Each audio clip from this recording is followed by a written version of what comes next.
Good morning, friends, and welcome back to my channel. I am Monica for those of you that are new here.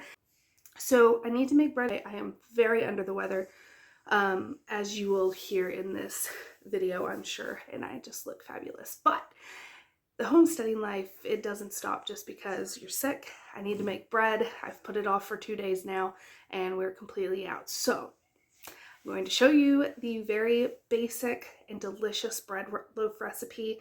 The crumb is perfect. It's sliceable. It's soft. It's wonderful. So this recipe can be used with any type of just all-purpose flour. I'm not going to fresh mill this. This is the kind that I buy from Azure that's already milled for me. Just to give you guys a great recipe to go off of if you use all-purpose flour or something like that. And then during the video, I will be giving you those tips and tricks on how to customize it into the type of bread you're wanting to make, depending on that day. So I hope you enjoy, and let's get started. Okay, so the first thing we want to do is proof our yeast, which is very important, especially if you buy yeast in bulk. Because you don't want to put all your ingredients in and then find out that your yeast was bad. So I've had it happen. This is also a doubled recipe, so if you just want to make 2 loaves, then have what I'm going to be telling you in this video. So this was 2 tablespoons of just an active dry yeast. And then we want a 1/2 cup of just warm water.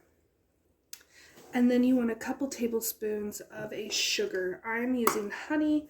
You could do maple syrup. You could do just regular sugar. It's whatever you prefer. But I go ahead and add this in now because it helps the yeast just activate faster. But you can already see everything puffing up. That just shows that your yeast is good. And I have recipes for a honey wheat loaf. And I also have a recipe on my channel for a maple oat wheat loaf. And they can both be done with regular, like white flour, all-purpose flour, or the whole wheat. I'm pretty sure at least one of them is done with fresh milled flour, if not both, because that is what I normally use. And it's very healthy for you. Just let it sit for about 5 minutes. Okay, so to this we are going to add a stick of softened butter. So what is so great about this bread is if you don't have certain ingredients, you can still make it and it's still going to be delicious. So hold on.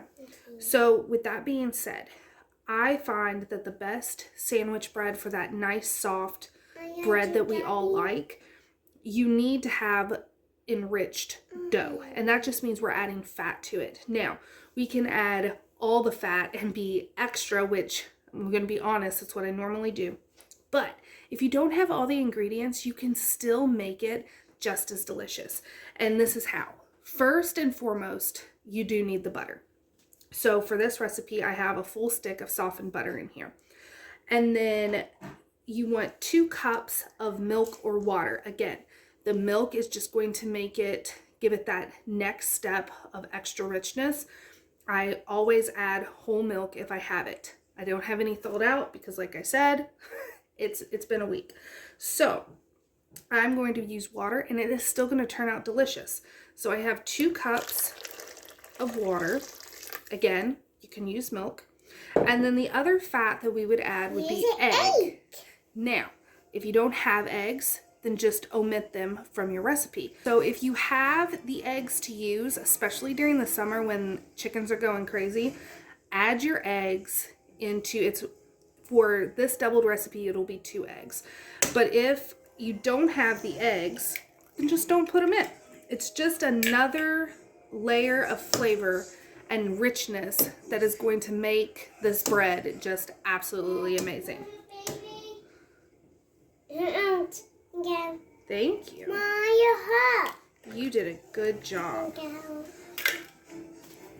Okay, so now we're going to get this mixed up with the dough hook and then add the rest of our ingredients. Okay, so next, hold on, we'll do that in a second. we want 9 cups of flour. Huh? And the salt. Yes, and salt. So that was 4, and we're going to go ahead and add the salt on top. So we need 2 tablespoons of salt. Here, use this spoon.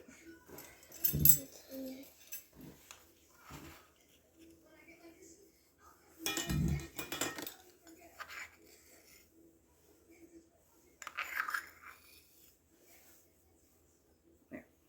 Good job.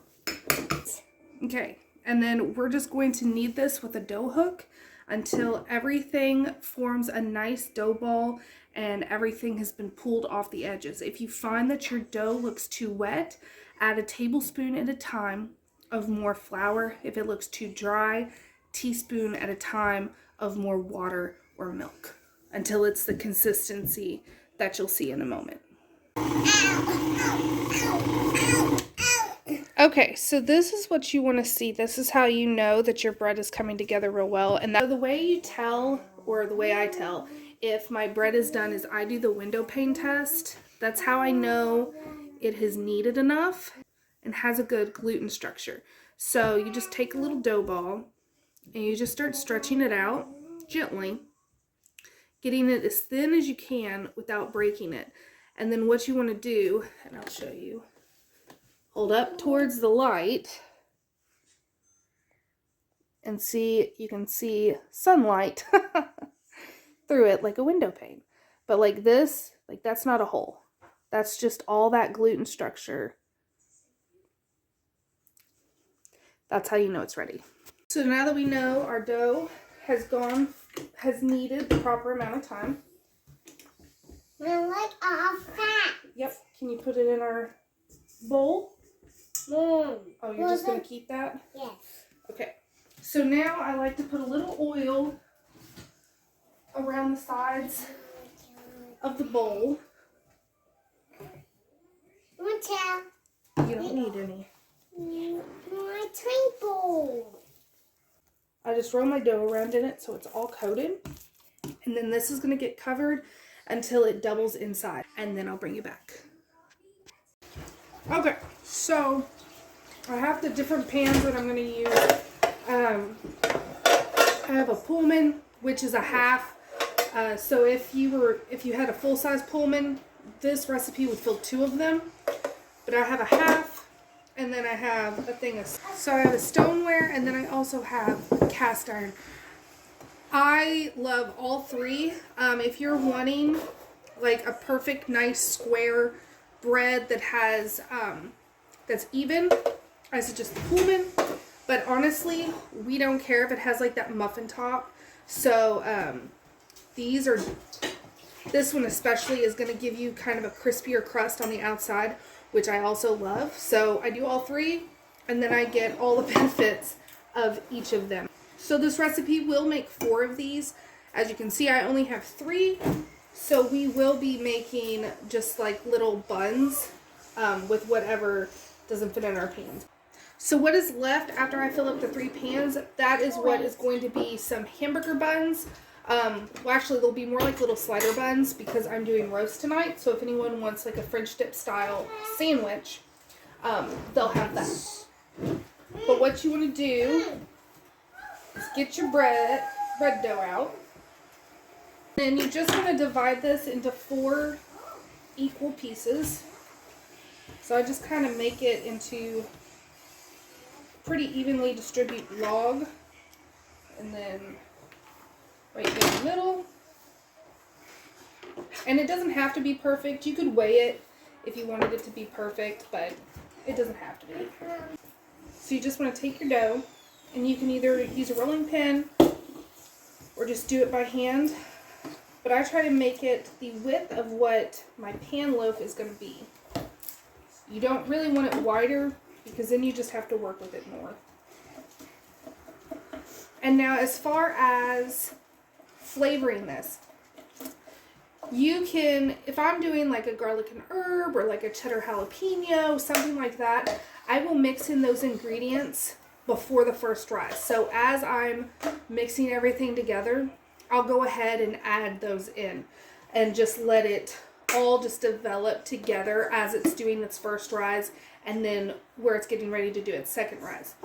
If I'm wanting to do something sweet like a cinnamon raisin, I will wait until this step, and then whenever I'm stretching it out to roll it, that's when I'll put my cinnamon sugar or cinnamon raisins, which I think I may actually do one of those for you guys. So I'll just make this one a cinnamon raisin, just so I can show you. So I like to use brown sugar, and I make my own. You make cookies. No, I'm not making cookies. Cinnamon, and there really isn't any measurements to any of this, and you can really get creative. And then, like if you're wanting to do like the twisty braided bread, all you have to do is whenever you get to this point, break it up into smaller pieces, roll them, and braid them. There is no need to do a different recipe. It can all be done with this one bread recipe.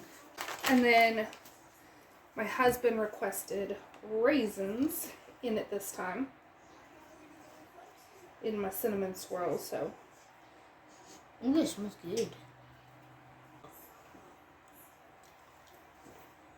Perfect. And so then, just like a cinnamon roll, you want to roll it and make it tight so that your crumb is nice and tight. We don't want any holes like you would sourdough or a rustic bread. We want it to be nice and tight. And then once you get to the end, pinch it closed. And we'll put this in this pan so we can have a nice crispy crust. And then you just want to fold in those edges. Dun, dun, dun. Just like so. And then here's one of the regular loaves. This will be slider buns. Slider. So for that, and this would be the same if you were wanting to do hot dogs, hamburgers, hoagie buns, whatever you're wanting to do. Yes, it's bread. You would just cut it and shape it to whatever size you're wanting. But I'm just wanting little dough buns.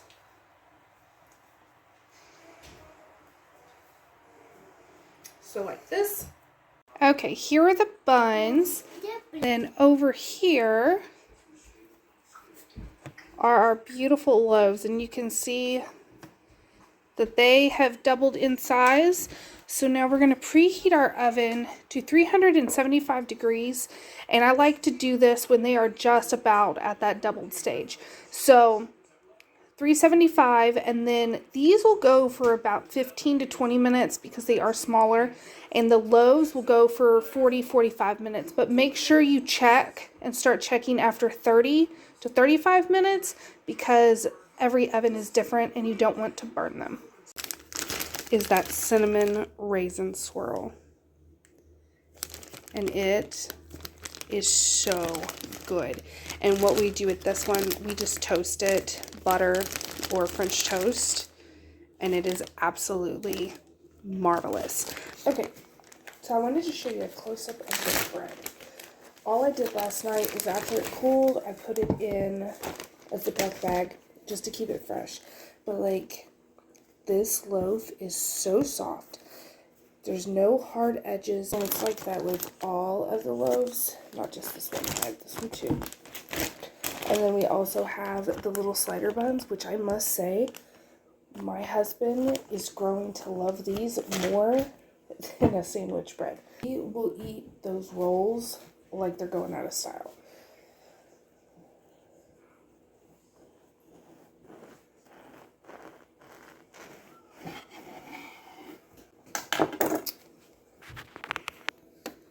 Look at that. The crumb, it is so soft and so good. I really hope you try this recipe out for yourself because you will not regret it. you will never want to buy store-bought bread again. It's not going to have the flavor, the texture. It's marvelous. And again, this can be made into any sorts of flavors. Just add your flavoring in during the kneading process, or if you're doing like a swirl type thing, whether it be like a cheesy garlic swirl or the cinnamon swirl like I showed you, you would just do that after the first rise whenever you're shaping it.